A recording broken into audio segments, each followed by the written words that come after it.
We just heard from Larry Kudlow saying to China, please just say yes. How optimistic or pessimistic are you that anything could happen through the midterms, let alone through the end of the year or even beyond? We're in a difficult spot. First, President Trump is focusing on Mexico and NAFTA. Frankly, I don't think that there'll be a deal between Mexico and the United States without Canada.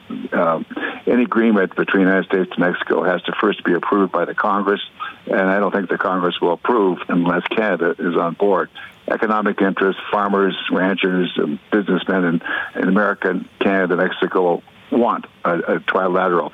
So that will be an agreement that, frankly, will be a bit different from what we've had in the past, but by and large the same.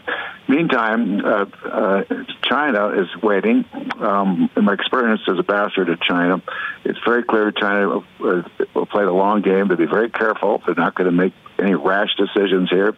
They are going to, I think, wait for the midterms, in part because they don't know what President Trump wants.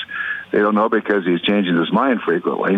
And add to that, when he is a disconnect between him and his administration, he might decide he's going to tweet something, but his administration is sometimes spouting another approach to China.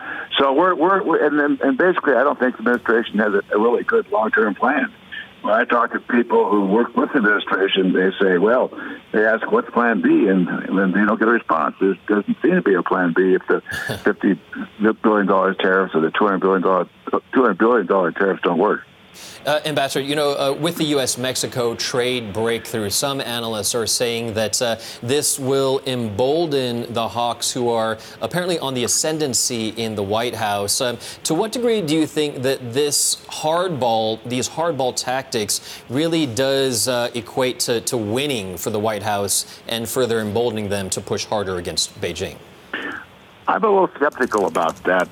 President Trump likes bilateral agreements, not multilateral. He thinks that American power can get a better deal for America with the bilaterals. That's why he first started with Mexico, but he's going to be forced to now work, I think, with Canada.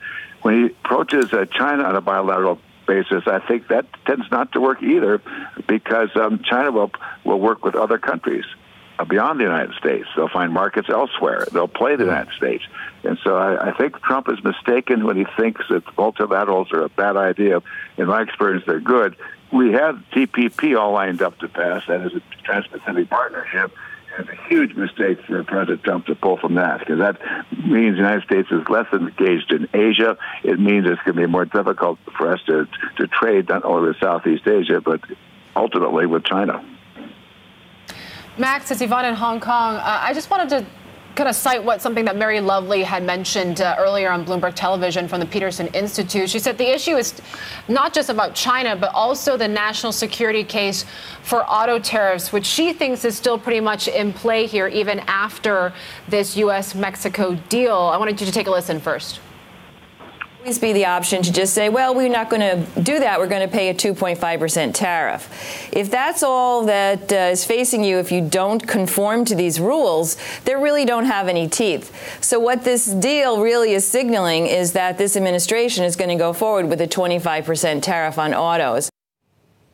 So just elaborate a little bit more, Max. She's arguing that Mexico is jumping through all these hoops, essentially because they're trying to avoid a large tariff. Do you think that's likely that we're going to see President Trump actually slap these tariffs on autos? I don't think so.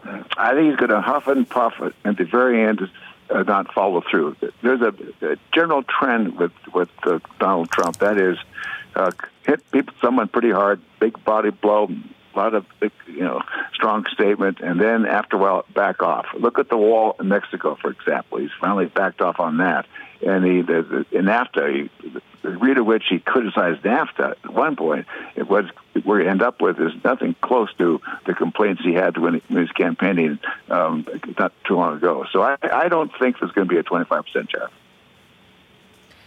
When it comes to China, though, do we need a President Trump and President Xi summit to really hammer out this deal? The Singapore summit with Kim Jong-un, I think, is instructive. That didn't work very well. It didn't work very well because there's virtually no prior groundwork laid. As a consequence, the Singapore summit was just a handshake for the world media. And if President Xi and President Trump were to meet, I worry it'd be the same unless there's a lot of groundwork laid in the first place. And it has to be done not with public tweets. It has to be done more with hard work with negotiators, both sides being private about it and working together, trying to find a way to deal with the basic U.S. concern, which is technology transfer, it's equity caps, it's IP theft, and so forth. And we work on that, and I think China will want to give on those issues a little bit, not very much. China 2025 is not going away. That's visceral for China. It's neuralgic for China. But on the margins, I think that Xi Jinping wants to keep a good, strong trade relationship with the United States. After all, that helps him keep the economy stable in China. But he'll give it a little bit in order to get agreement in the end where both sides come out okay.